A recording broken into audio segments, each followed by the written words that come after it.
And welcome back to the Hot Lap. We're talking the F1 2026 regulations. Already a failure. Well, big news on motorsport.com, which we're going to get into. We're going to get into everything we kind of know about the F1 2026 rules. And there's been a suggestion that they could already be a failure, at least if they were to be implemented the way they are currently at the moment. So that's big headache for both the FIA and Liberty Media or Formula One with these new regulations. I mean, alarming simulator findings. We'll also be talking about the updated engine regs for 2026 and should Formula One be going that way? And abandoning the 16-inch tyres. But the big news story here is the 2026 alarming simulator findings. Yes, it says here from motorsport.com that Formula One's active aero plans for 2026, as we know, they are set for a big revamp, and lots of teams keeping their fingers crossed, thinking this year, not 2022, but this year, 2026, is going to be the year. But as part of the effort to increase car performance to help accommodate the characteristics of their new turbo hybrid engines, which are going to feature a 50-50 power split between the internal combustion engine and the battery. The idea that the car's wings will be able to run in what they consider a high downforce configuration in corners to help deliver extra grip, and that's before shifting to a low drag configuration on the straights to help boost line that straight line speed. So essentially we had active suspension in the Williams days in 92, if you remember 91, 92, hello, active aero.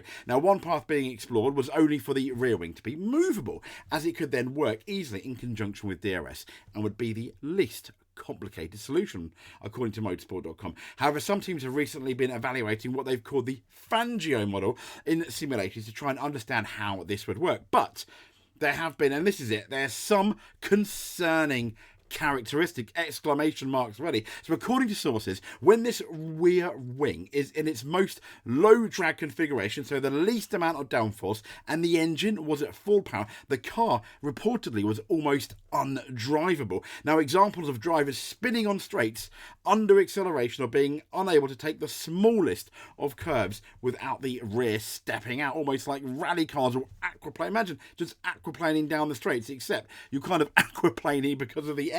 Now, this was triggered by a shift in air balance that was estimated to be 3 times as much as is currently experienced with that DRS being opened down the straight. Now, one insider suggested that the only way to prevent these cars from spinning was to drive very conservatively, that the lap times are estimated to be slower than the current Formula 2 cars.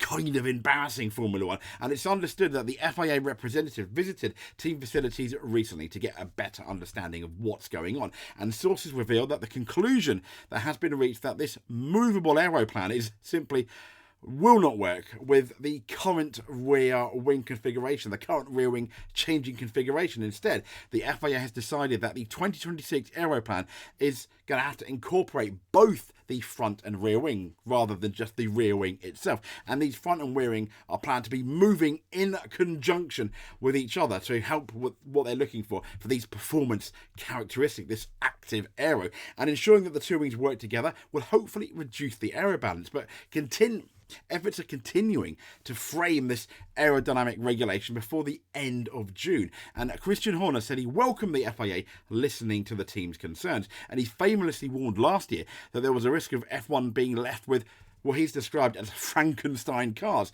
because of the way the chassis rules had to fit around the power unit. He said, I think there's some good progression. I think that the FIA have taken on board some of the feedback and some alterations being made.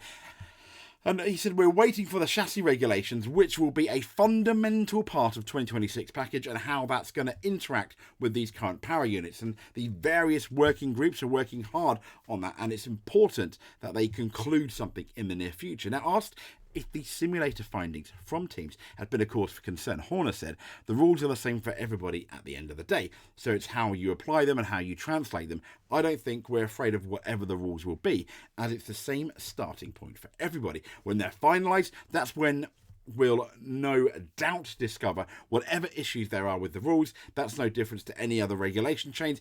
And a regulation change, for example, from 21 to 22 that Red Bull did very well. So talking about those engines, let's have a quick look at them. So Formula One is going to revisit the driver-operated cursed boost era, allegedly, for allowing a high-speed, what they classed as override function to its energy deployment power unit. Yes, a lot of words. Very wordy, very wordy. What it basically means, if you look at IndyCar, it means you press a button, you get a boost. Essentially, but there's only going to be so much of this boost available, and are Fast and Furious. So it's recently revealed that the turbocharged 1.6 V6 internal combustion engine is being reduced from 550 to 400 kilowatts, and in old money that's 535 horsepower. That battery element will jump from 150 kilowatts to 350, that's 470, and that's going to replace that power loss from the engine, despite the eradication of, if anyone knows what the hell it is, the MGUH. But the latest draft of this 2026 power unit regulations has been unveiled by the FIA, and it presents what they're considering a new functionality for more powerful hybrid system to help improve wheel-to-wheel racing. Hybrid system, I mean, as Martin Brundle said, they are the bane of Formula One. Hateful things, I think he said. I wish Formula One never introduced them. And it's long been established there's been a desire to have a push-to-pass aspect with the incoming power unit, rather than all the energy being dispensed over the course of a lap by the systems themselves. But details of such a system has yet to be formally announced, and it's kind of just rumours at this point. I'm not going to get all into the boring articles, but let's quickly have a chat about these engines, because WRC had, I think in 2022, introduced these wonderful new, albeit very expensive, hybrid engines. And the WRC is an amazing sport, but sadly at the moment it's only got, imagine, just 3 teams at the top echelons. Imagine 3 teams just in F1, and then you've got F2. You got, which is essentially WRC2. That's a lot more competitive, and sometimes it's a lot more exciting to watch because there's a lot more people competing. If you want to go back to particularly, I think Rally Monaco was far more exciting on the WRC2 run, not the main WRC. It's basically their F2 equivalent. So they've ditched the hybrid engines, haven't they? The WRC. Also, TOCA, as in BTCC, the British touring cars, have introduced hybrid, and that's got very expensive. And there are more reasons than the hybrid, but we have a very reduced field this year. The hybrid potentially being one of them. So yes, to go with all this absolute green technology, which I'm not denying is really, is interesting, is good, sponsor friendly. The car manufacturers like it. But I think Karun Chandok came up with a solution of have V10s with sustainable fuels. Surely that is potentially one of the answers to all these horrible hybrid systems. And then you can have what they used to have is a KERS system, which was almost kind of like a push to pass. So much of the lap they had that able to push, and defend, which was quite interesting. It was introduced in 2009, albeit quite heavy, but those cars were, to be fair, a lot more nimble than they are now. Now, the first portion of Article 5.48 creates a glide path for energy deployment from the ER. Yeah, let's just no. I mean, it's boring, isn't it? It's so boring. So, a glide path for energy deployment from the ERSK hybrid system.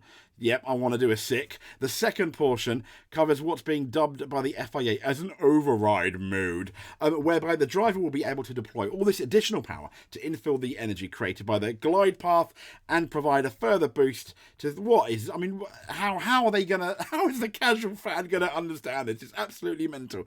The secondary function will provide a more strategic aspect to energy deployment and require the driver to make a decision whether or when to use as it becomes available. It is similar in concept, here we go, to the KERS function that F1 had between 2009 and 2013, which drivers were able to use their energy deployment to attack, defend, or try and get that fastest lap. So given how much more reliance is placed on the hybrid aspect in 2026 onwards, it means that drivers won't always have the ability to use this override function. If they do, they might risk putting themselves in an energy deficit under normal deployment conditions further around the lap, or over the course of the next few laps. Okay, let's just move on to the tyres, because this is just giving me a headache.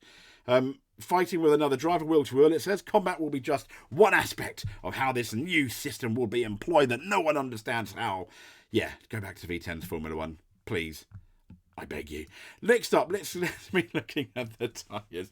F1 set to abandon a possible switch to 16-inch tyres. I mean, this has pretty much almost been confirmed.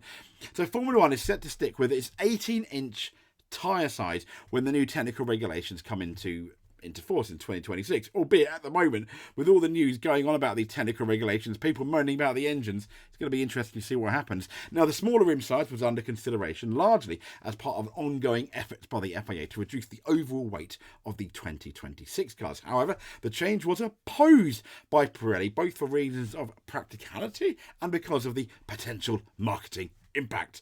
F1 switched from 13 to 18 inches in 22, mirroring the trend of the wider car industry, and a reduction is seen as a backward step in terms of both the image and sport.